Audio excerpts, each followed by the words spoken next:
Bismillah ar-Rahman ar-Rahim. The following is a re-recording of a talk I gave recently at the University of Guelph Islam Awareness Week, held by the Muslim Student Association over there. I chose to do this re-recording because the audio that is available unfortunately does not include the video footage. I used this presentation in the talk, and I thought the images were important to display and to show as you hear this.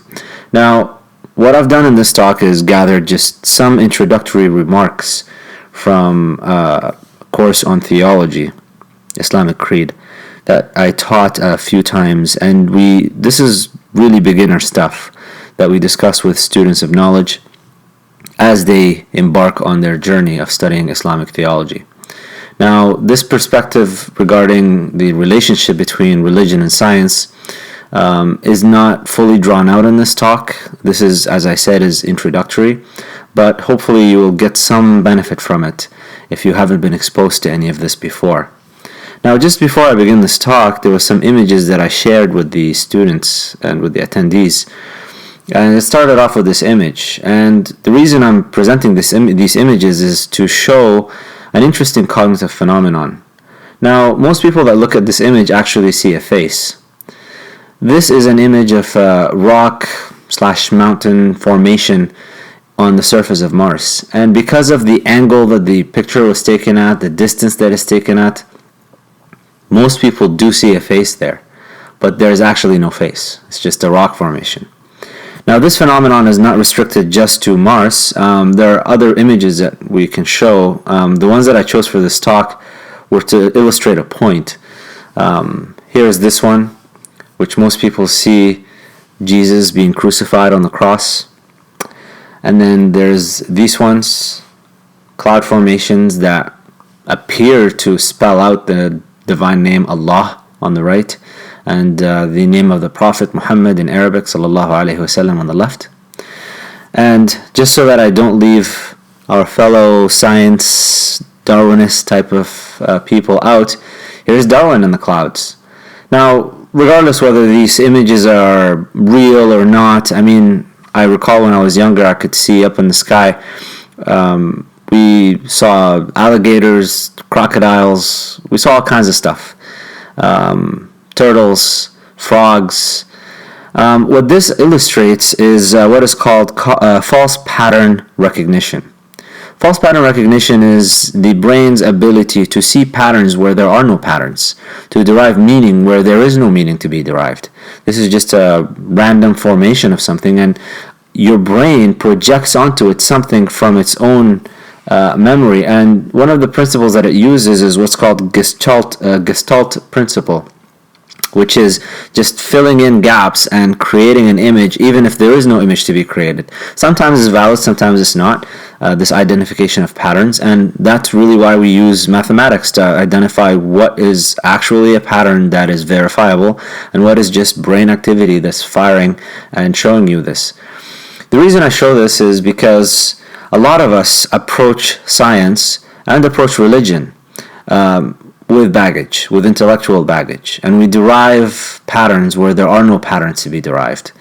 The human intellect has a lot of issues with regards to fallibility, and if you're not careful with what you investigate and the conclusions that you draw out, and careful with confirming that your conclusions are actually logically coherent, and if they are regarding science, experimentally validated with verifiable data and all of it works out, if you're not careful with that, you're going to come up with a lot of explanations for things and see a lot of patterns in many areas of life where there are no patterns. The problem here comes when these patterns, the negotiation between patterns being observed in different areas of life, when they start to conflict with each other.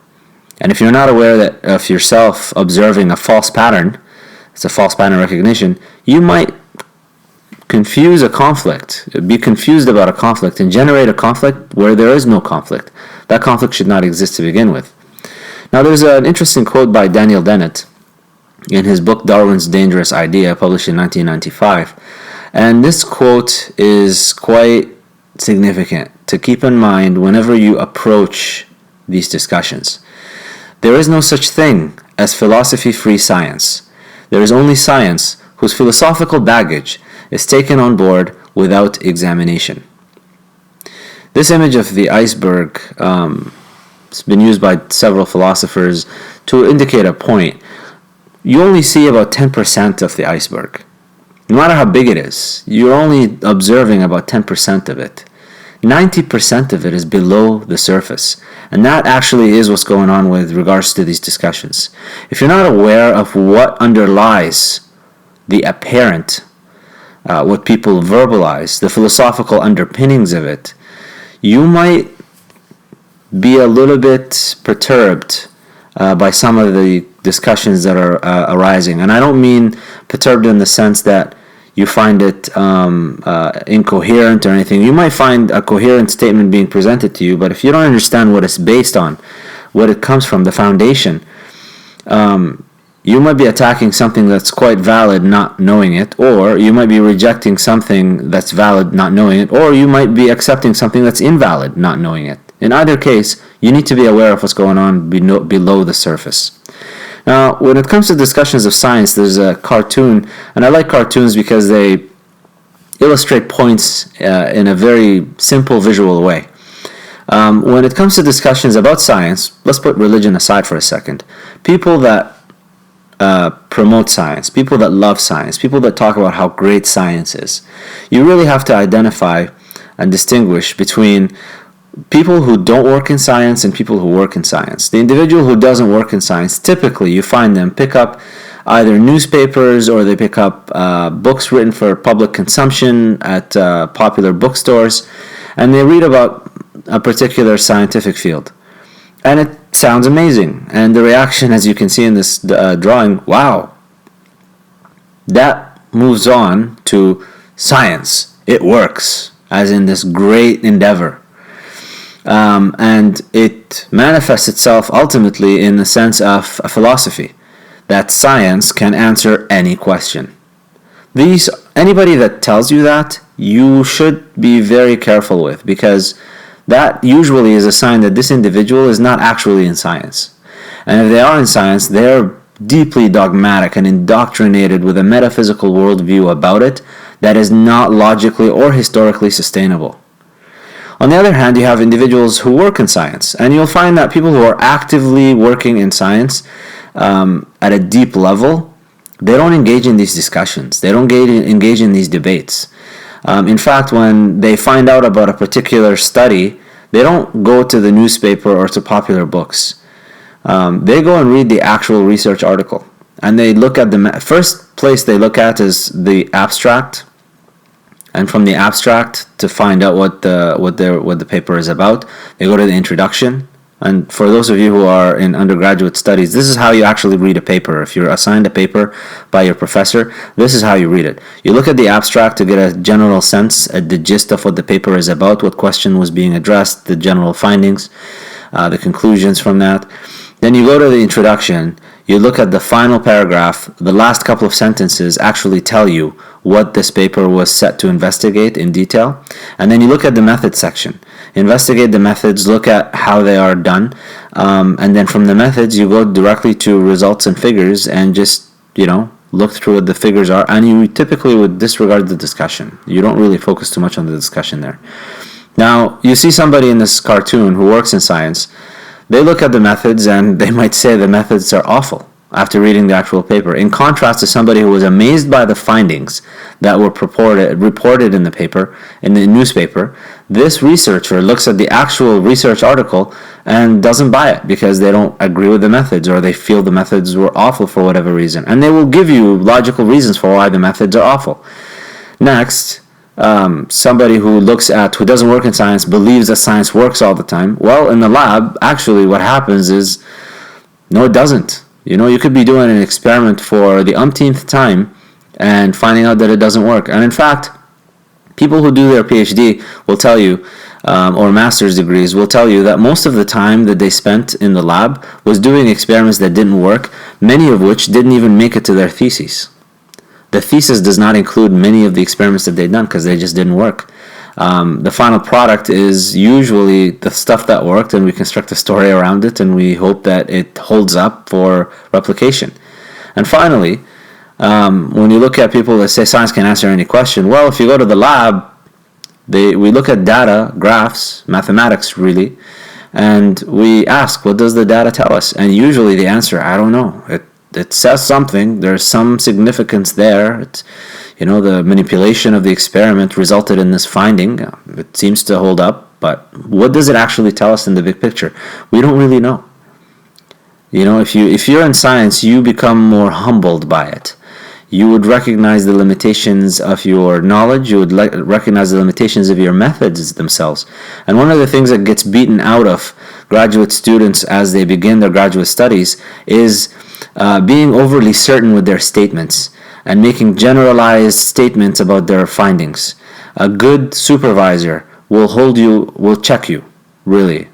Will stop you from making these statements, and that yours truly, I've gone through the same thing. I was making grandiose statements at the beginning of my studies in graduate school. By the end of it, I'd like to think I honed in a skill of just being able to speak about what I have, only the data that I have, and not going beyond it, because that's all I have. And being a little bit hesitant about it itself until I know the experiments worked, I replicated it, but I now await future experimenters in other labs to replicate the studies for us to really be to have more confidence in our findings. And then when we speak about them, we just say we provided evidence for such and such. We never speak in terms of I've proven this or that. Science is largely an investigation of correlations. It's not an investigation. To make a statement about causation is very difficult to make, and oftentimes than not, more often than not, anybody that speaks about this causes this doesn't really know what they're talking about. And so this is just a quick overview of what we're talking about with science. But just back to our discussion with regards to, well, what is it with regards to science and religion? One of the first things that we affirm in Islam is the unseen. The unseen is an essential part of Islamic belief. We consciously affirm it. The thing about the unseen, when we speak about al-ghaib, everybody believes in the unseen.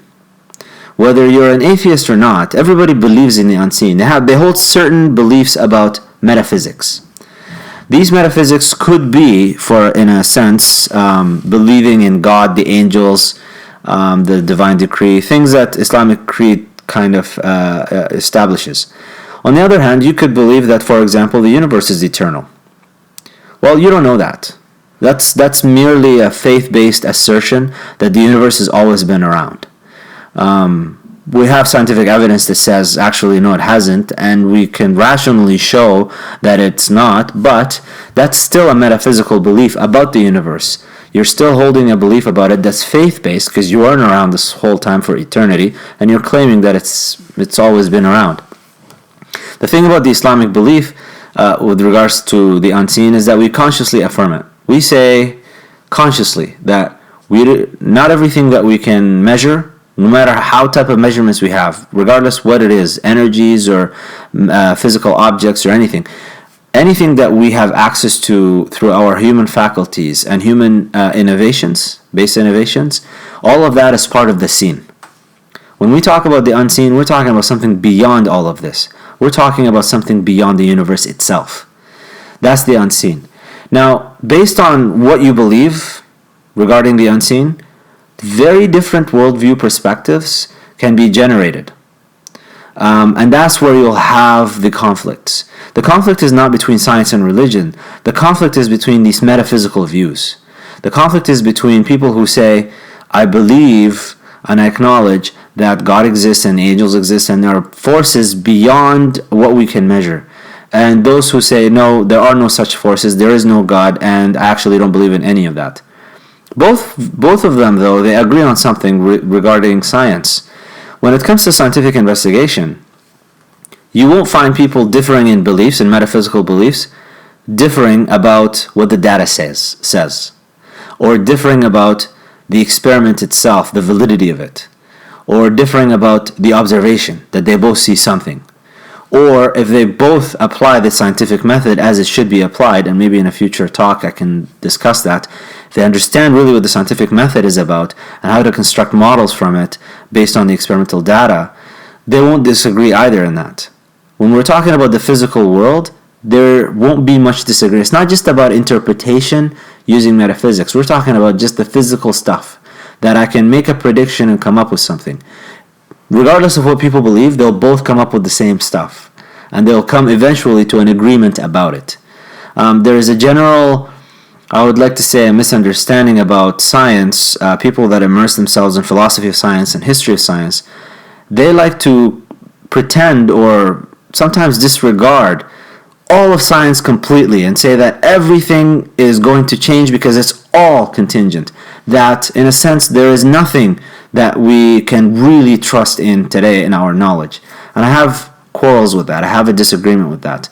How can you make such a statement with such certainty? It assumes that you know everything that has been known has definitely been thrown out. That is a very bold statement to make. And in fact, I would like to disagree with it, because we know certain things about our existence in this world. We know certain things about how biology works that don't necessarily have to change because, scientifically speaking, for example, anatomy, the digestive system. I mean, these are things that are observable, that we can predict certain things about you eating a particular type of food, how it's going to affect you. We know what intake of certain drugs will do to the brain.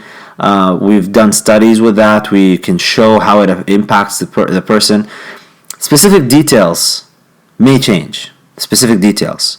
But the big picture of it all, once you investigate the actual data directly without making speculations about them, and this is where, if you get into the history of science, the only time science really changed in such drastic ways was when the scientists at the time were making more speculations than actual physical empirical observations. When they were making empirical observations, you don't really find a lot of change there. But when they're making speculations, that's when you find change. So this is another discussion to have. I just wanted to get through this talk and try to stay as much on track as possible. Now, when we talk about the unseen or even the seen, when we talk about knowing something, when we talk about philosophy of science and how can you really know something, well, what does it mean to know? How can you define knowledge itself? What is knowledge? ما هو العلم? It's kind of like the hard problem of consciousness. There are about 20 opinions on this amongst different Muslim scholars and theologians and jurists. Just to give you some examples, Abu Hamid al-Ghazali, he died in 1111 in the Christian era. He said it's difficult to define after trying very hard to define it. And he was a philosopher in his own right. He was a theologian, a master of the Kalam tradition, and he still couldn't define it. His student, Abu Bakr ibn al-Arabi, he died in 1148. He said, knowledge cannot be captured by the net of definition. You just can't grasp it. We have the reason for that is because Fakhruddin al-Razi, after him by about 50 years, said actually knowledge is self-evident. Knowledge does not need to be defined because it makes itself known through itself. It's self-evident. You don't need to define it. Once you define it, you're not defining knowledge anymore. You're assuming it. You get into circular reasoning when you try to define it because you have to use knowledge to define knowledge. Abu Hamid al-Isfirayini, after him, said, well, while we can't define knowledge, and even if it is self-evident, we can still categorize it. We can categorize fields of knowledge. We can categorize levels of knowledge. So as you can see, we're talking about epistemology here. Taqiyuddin al-Subki, who died in 1355, did try to make an attempt at it, and he defined knowledge as a quality that allows discernment on a matter in a way that makes it impossible for the contrary to be the case. For you to be able to say a statement, to make a statement about something, and it will be impossible for the opposite of your statement to be true. For you to say that two opposites cannot come together at exactly the same time, two opposite factual things, such as something can exist and not exist at the same time. you know that that doesn't happen, because the opposite of that is impossible. That something can exist and non-exist at the same time. You know that there is no such thing as a square circle. The opposite of that is there are such things as square circles. That's impossible. An object cannot be a square and a circle at exactly the same time. So that's what it means for it to have a discernment, a quality of discerning something about a subject or a matter in a way that makes it impossible for the contrary to be the case. That's how he defined knowledge.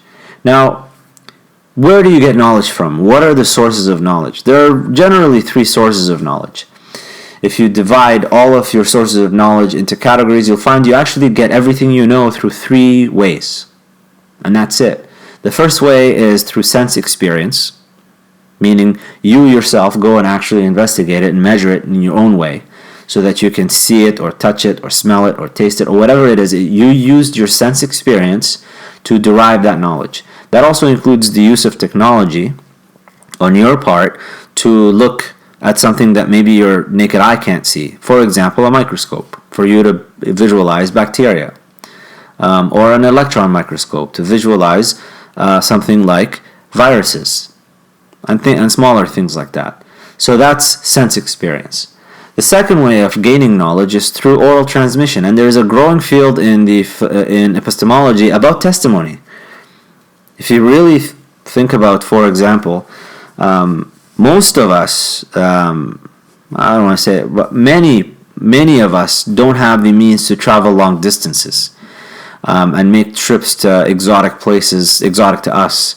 So for those living in North America, for example, or Australia, or South Africa, or the UK, I mean, a lot of us have not gone to China.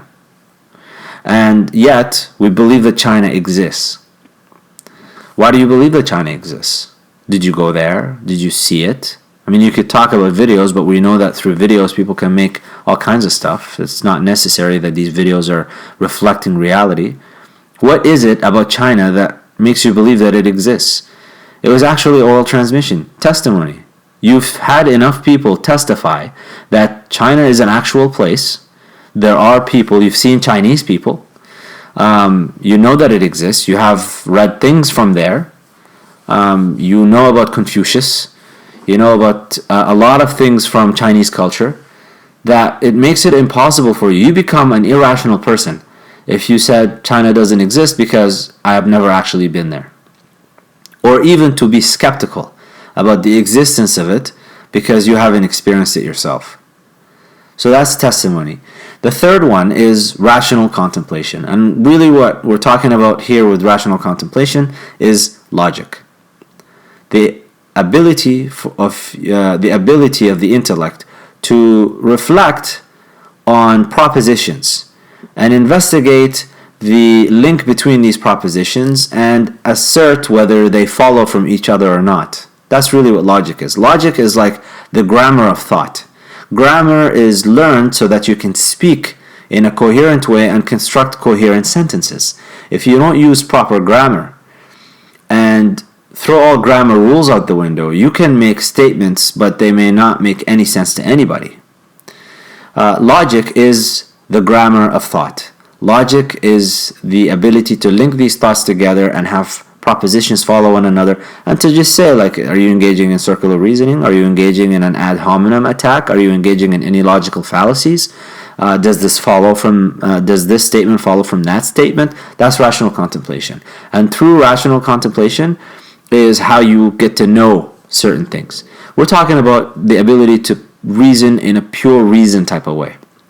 Now, we live in a time where empiricism seems to hold the reins. However, if you really look at the major discoveries that we've had in, say, theoretical physics, major discoveries that we've made through even investigations of science, it was the intellect ruling over our observational data. We looked at the data, we came up with models that we tested for coherence through, first of all, the logic of them, and second of all, through the confirmation of the experiment.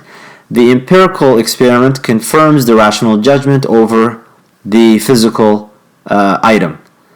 But the empirical experiment does not judge over the rational intellect itself. It confirms the correctness of its judgment, but it doesn't confirm it in its own essence. In other words, you don't negate your intellect for the sake of the empirical realm, in a way where you pretend that your intellect is so fallible that you can't trust anything from it.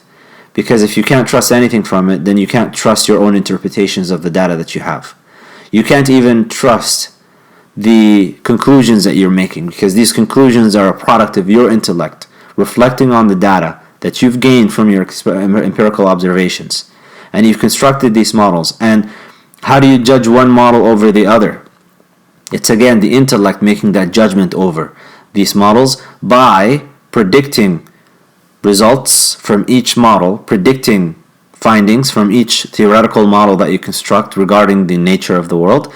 And based on these predictions, you go into the world and you find out which one is confirming. So it's actually the intellect doing the rational contemplation over everything that's doing all of this. And that's how you get to know. That's how this is another source of knowledge. Now, Imam al-Ghazali in his text Al-Mustasfa identified 4 capacities used to gain knowledge. And these begin, and he put them in a hierarchy. And these begin with sensory capacity. We're talking here about sight, hearing, etc. Humans and animals are equal in this. They're not any different from each other.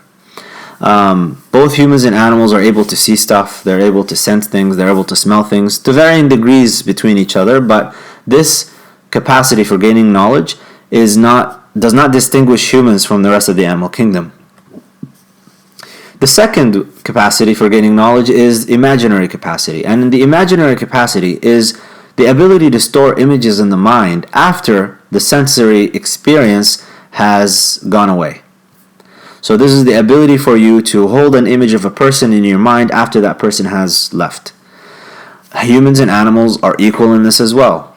A proof of that, for example, is look at dogs and their owners. If the owner passes away, the dog gets depressed. Why does the dog get depressed? It's because the image of the owner is still in the dog's mind. They still hold it in their mind and they can still imagine it.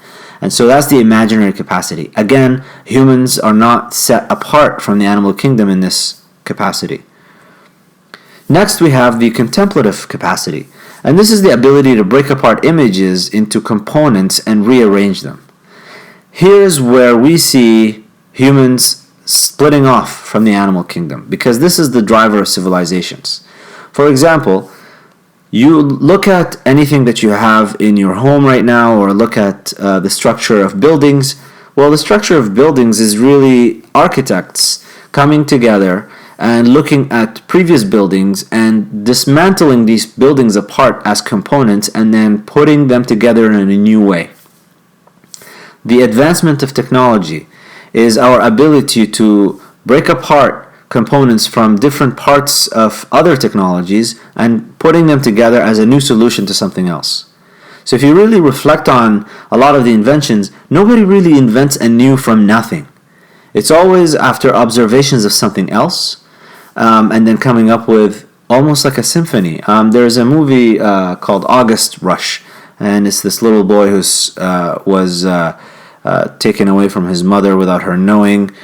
I don't know, you should watch the movie, but what I wanted to bring attention to is a scene from that movie where he constructs a symphony based on sounds that he heard in Times Square.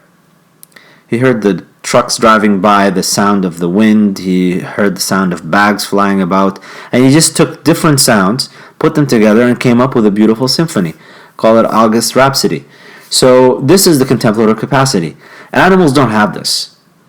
The only driver of civilization is this capacity, that we can do this. Now finally, the intellectual capacity. The intellectual capacity goes from the part to the whole. From the image to the meaning. It goes from the physical to the abstract. This is where we create a worldview and a philosophy. This is where the intellect comes and really shines its powers. Again, animals don't have this capacity.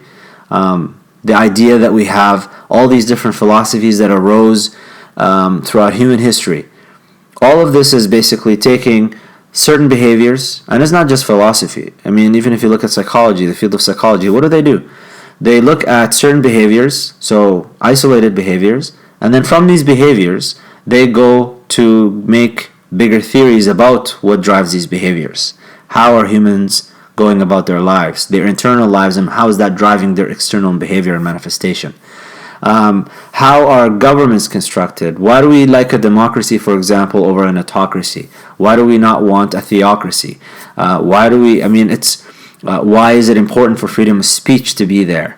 And all of these different philosophies that come about, the different ethical theories that are constructed, all of this is the intellectual capacity working. You don't see anybody in the animal kingdom sitting around and contemplating all of these things.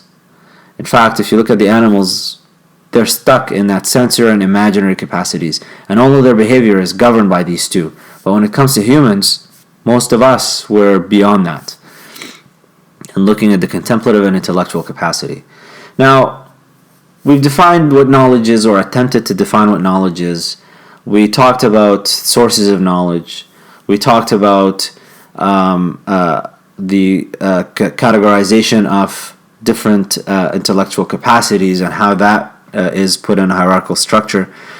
Now, when we look at the world, though, this knowledge applies to something in the world.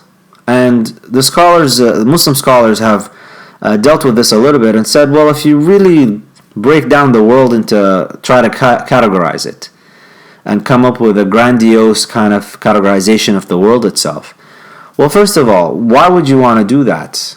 Why would you want to categorize realms within the world? Well, the purpose of it is to apply the right methodology to obtain a body of knowledge that can be assembled into a coherent worldview. You need to know what you're dealing with so that you can apply the right tool to it in order for you to derive knowledge from it. We talked about having sensory experience. We talked about having contemplative experience. We talked about having imaginary experience. We talked about the sources of knowledge. So, okay, how do I apply them into the world in a way that I can derive knowledge from the world? And the reason for that is if you don't have a right methodology for approaching any realm, you will inevitably find yourself going into fallacious forms of thinking, and that will give you an incoherent worldview, where you won't be able to answer certain questions in a way that is satisfactory. And in some cases, you will find people that have incoherent worldviews make they offhandedly dismiss certain things, such as, for example, consciousness. If you look at somebody who adopts a physicalist, a materialist worldview, that there is nothing beyond the material world, they look at something like consciousness as just an emergent property of brain activity. It's nothing more than that. There is no such thing as a soul. There is no such thing as a spirit. There is no such thing as beyond any of this stuff. You are nothing more than a little bit more than the sum of your parts. And the way that consciousness becomes defined under this rubric actually negates what the consciousness that people are asking about. When we speak about consciousness, we're asking about this meta-awareness of oneself, that you recognize yourself as a self. But consciousness in a materialist way is actually redefined as just attention to stimuli. That you are aware of one stimuli, that means you're conscious of it, and if you're unaware of another stimuli, that means you're unconscious of it. The whole word becomes redefined in a way that actually negates what the human impulse is to ask about. So that's why we need to define the realms. And if you look at the world, you'll find that it actually can be broken down into three general realms. You're either dealing with physical matter, or you're dealing with thoughts and beliefs, or you're dealing with events. And human affairs fall within each one of these realms in some particular way. To give you an idea, when it comes to the realm of people, you can be studying the body of the human being. If you're doing that, you're into the realm of matter. You could be studying thought and belief. If you're doing that, you're in the realm of thought now. You could be studying human activity. Now you are in the realm of events. Now each realm has its own methodology of discovery. The realm of physical matter has to be investigated using the scientific method. This is the realm of empirical science, because you're dealing with empirical things. The realm of thought and belief is where logic and rational inquiry have to hold supreme, because you're judging whether thoughts follow from one another, if they have a coherence to them. You don't use empirical science there. You use logic and rational inquiry methods. The realm of events, you investigate the sources of information. Are these sources trustworthy? Is this a person that you can actually derive knowledge from? You look into the method of transmission. I mean, you have multiple ways of figuring that out, but that's the realm of events, to ascertain the truth of a statement. Now, the realm of matter. What we do in the realm of matter with the scientific method is we try to discern between manifest reality and essential reality. For example, look at the moon. The manifest reality of the moon is that it's a beautiful, bright, cosmological body in the sky that appears at night, which had poems written about it. Its essential reality, it is a dark cosmological body in space that doesn't emit light and is more like a barren desert with holes in it. That's its essential reality. It's not even emitting light, but that's not how we see it. Now, if you look at Islamic rulings, and this is just a side thing I wanted to mention, they're based on manifest reality. In the Quran, it mentions وَيَسْأَلُونَكَ عَنِ الْأَهِلَّةِ. They ask you about the moon phases. قُلْ هِيَ مَوَاقِيتُ لِلنَّاسِ وَالْحَجِّ. Tell them the reason you have these moon phases is for you to tell time, to figure out when it is during the month, and also to figure out when the sacred months are and when the Hajj time comes in. That's what these are for.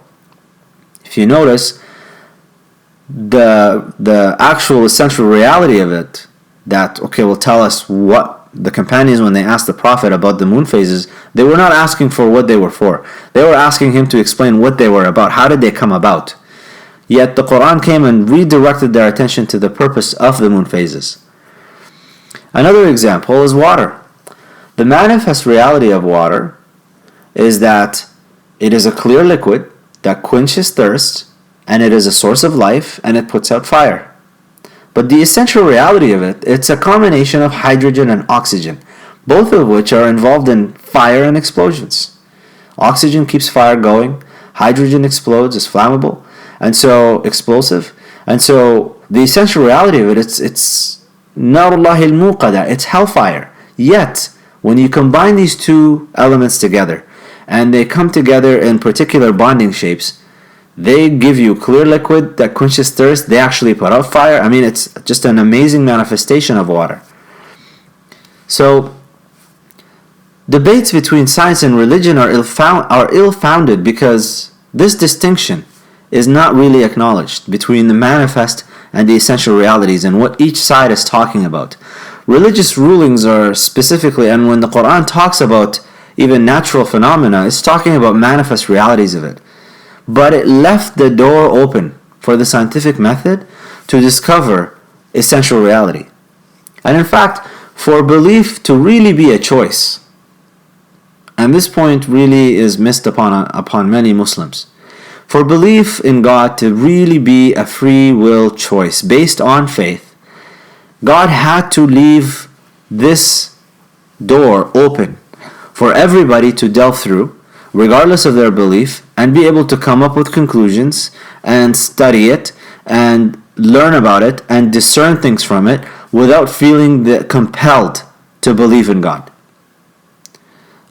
Look at civilizations. We had the Chinese at one point, the Indians, the Greek, the Romans, Muslims, and then Europeans up until today. I mean, science, technological progress, erudition, civilization has moved on from one nation to the other, and it was not dependent upon a particular belief system. That tells you that this area of investigation was left open by God, and every time the companions were to ask the Prophet about it, They were redirected to the purpose of what all of these are about. There's another example. The Prophet Muhammad, when he was coming into Medina, after he came into Medina, he came from a merchant society into an agricultural society. And he noticed that the companions in Medina were doing cross-pollination between the date trees. He wondered about it. He just made a comment, an offhanded comment about, well, what's that about? They misunderstood him and thought that he was, and he said, well, I guess they could just survive without, they would just give you they will give you fruit even if you didn't do that. He was just making a comment, not as a prophet in his role as a revelation medium. He was just making a comment as somebody who just came to an agricultural society and he didn't understand what they were doing. Now the next year, their yield was quite low. And they came to the Prophet and asked, well, what happened? When you came, you said that we could have just gotten our yield of crop the next year if we didn't do the cross-pollination, but we didn't do it. And so now you don't have it. And the Prophet said, أنتم أدرى بأمور دنياكم. You know the affairs of your world better than I do. In other words, don't use me as a source of scientific information here. This is something that you guys have been practicing. You know that it works. It does its job. I was just making a comment. That's really what he was doing there. So if you don't distinguish between where religion is bringing itself and talking about versus what scientific investigations are about, you're going to fall into a lot of problems. The second issue with that as well, another issue with it is when you fall for the is-ought fallacy. The is-ought fallacy says that if you explain how something is, you now can talk about how it ought to be or what we ought to think of it. The two don't follow from each other. Just because you explain how something works does not give you the right to speak about what it's for, what its purpose, how we should view it, none of that. And so that's something to keep in mind. Now the realm of thought or beliefs, there are three major theories in the West that dictate the general discussion with regards to this. The first one is psychoanalysis by Sigmund Freud. Now, although in psychiatry this theory is it's quite out of fashion. It's not used because psychiatry is now evidence-based medicine. Psychoanalysis was more speculation by Sigmund Freud, and he had a very loyal following. However, despite this not being used in medicine, in popular culture it is still used. And the idea here is that all human behavior is a result of forgotten events that occurred during childhood and irrational unconscious drives. That's all it is. So all human behavior is reduced to that. It's a biological thing. It's materialist in nature. It has the environment to play a role in there. It's all neuroses, and we're struggling with that, and that's all there is to it. There are no angels, there are no demons, there are no inspiration, there is no revelation. None of that comes into play here. That's what dictates the discussion in the West. Positivism is the second theory, which is put forth by Auguste Comte. What it says is that logical and mathematical analysis of information derived from sense experience is the only source of real knowledge. In other words, forget about revelation. Forget about anything outside of logical and mathematical analysis of this information. You have to do a reductive breakdown of everything for you to really, and use sense experience only. There's no role for pure reason here. And that's the only source of real knowledge. Anything you come up with beyond that is sheer opinion. And it has equal validity to any other opinion. In other words, they don't talk about absolute truth in a rational sense. Finally, Emile Durkheim ruled the realm of sociology. And he treated society as an empirical phenomenon where positivism can be extended. And so when you look at human behavior, again, you go back to it as an empirical phenomenon based on environmental factors, societal factors, and a lot of the discussions you might actually come across today with regards to Islamic practice, regardless of what it is, now is based on trying to deconstruct it from a social perspective, using models purported using this type of philosophy. And so whenever you have Muslims starting to reject things that may appear to be quite explicitly mandated in the Quran or in the Sunnah, of the Prophet ﷺ, it's actually a byproduct of having read books by sociologists and anthropologists who just follow in line with what Durkheim has said, that society is an empirical phenomenon, that there is no desire for anybody to really follow their what they believe to be revelation from God. If they're doing anything, it's because of patriarchy, or if it's because of sexual urges of some kind, and they're just trying to suppress it, or whatever the case may be. All of these discussions are actually stemming from that. Now that's what's ruling the realm of thought and beliefs, and that's what's really invading the mind and the psyche of Muslims. Now the problem here is applying the scientific method as it's applied to the realm of matter, to the realm of thought and beliefs, is akin to attempting to see with your ear. Because just as sensory experience is distributed across different senses, methods of obtaining knowledge differ based on the realms investigated. For example, if you restrict yourself to what you can see to the exclusion of any auditory information, and reject the existence of sound because you can't see it, you would create a gap and an incoherence in your knowledge base. If a blind person were to walk into your room and tell you that there is no such thing as color, and let's say they were born blind, and they claim there is no such thing as color, you would be right to say that this person is an irrational person, because they're rejecting the existence of color merely because of a deficiency in their own sensory intake, and they're trying to apply whatever they have left as the sole source of any knowledge that they would have. And so because of that, to them, there is no such thing as black or blue or orange or yellow or anything like that. You would be right to consider them irrational. The same thing goes here. We have a time right now, we live in a time where we have individuals that have the platform, that have the popular press, that can write popular articles, and they hold academia as well. And that's what really the academic institutions are like right now, where they basically tell you that, hey man, there is no such thing as pure reason, there is no such thing as investigating that and getting any knowledge from it. The only thing you can claim to have knowledge of is science, scientific information. Give us the data. And if you can't give us the data, what you're saying is just sheer opinion. It is not binding to anybody. What's interesting about that is these very statements are not made based on empirical evidence. These very statements are made based on an intellectual, rational type of activity that, whether it was thought about or not, arrived at this conclusion, and now it's just the use of sheer power. The power of influence, the power of cultural intimidation, the power of academia to just push that forth. And so that's what really we're dealing with here. The realm of events relates to ascertaining the truth of reports. Now, when you're looking at the truth of reports, the Islamic tradition, this led to the development of the hadith discipline. And the hadith discipline looked at chains of transmission, so who said what to who, as well as the content of the hadith. Now, we have to distinguish, though, between the event itself, the analysis of the event, and the utilization of the event. Now, when it comes to the event itself, we're just talking about the specific details of the event. What happened?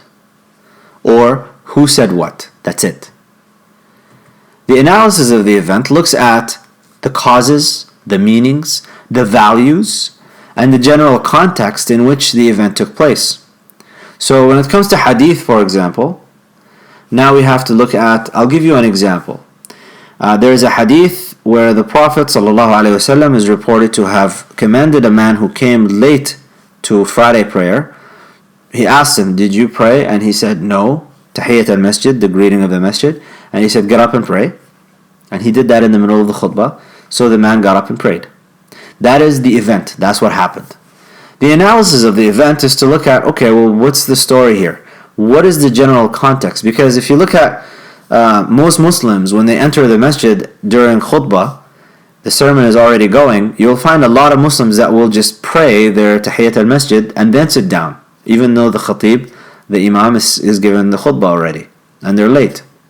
That's because they've just heard the event and they've applied a ruling from it, which is a valid way of doing things to a certain extent. The analysis of the event is looking, okay, what happened? What's the story of this man? Why did this happen? Well, we know actually what the story of this man was. He was a man who the Prophet ﷺ had some of the companions take care of because he was very poor, and they would know when he came in. They would just give him, because he had some dignity, and so he did not want to embarrass him in front of everyone, and he wanted him to get his charity with dignity in private. So the Prophet ﷺ asked him to get up and pray, and at the end of the prayer, he went to the companions and he said to them, Did you see the man that I told to get up and pray? And they all said yes. He said, he's a needy person. Go and give him some money. Go and give him some of your aid. Go give him some charity. That's the general context of that. Now, there were other companions that would show up late as well, but they weren't commanded to pray. So that's now the analysis of the event. Finally, the utilization of the event. And that's where you use the event after you've analyzed it to either support an idea or a movement or a goal. In this particular hadith, the Maliki school says, when the Imam is given the khutbah, you cannot pray sunnah. You have to you enter the masjid, you sit down and you just listen. Because the analysis shows that this event of the hadith was specific to that individual. It was not meant to give a general ruling, and in fact, the action of the people of Medina, the scholars of Medina, was contrary to what happened with this individual, which adds more support to the fact that this was an isolated incident specific to that man. And it was just for the Prophet ﷺ to make him apparent to the other companions and visible so they can know who to go to and give charity. Now that's the utilization of the event, to support a ruling. So this is just generally the intro talk that I gave at the MSA before it proceeded with Brother Hamza at Sources with his bit about philosophy of science. He talked at length with that.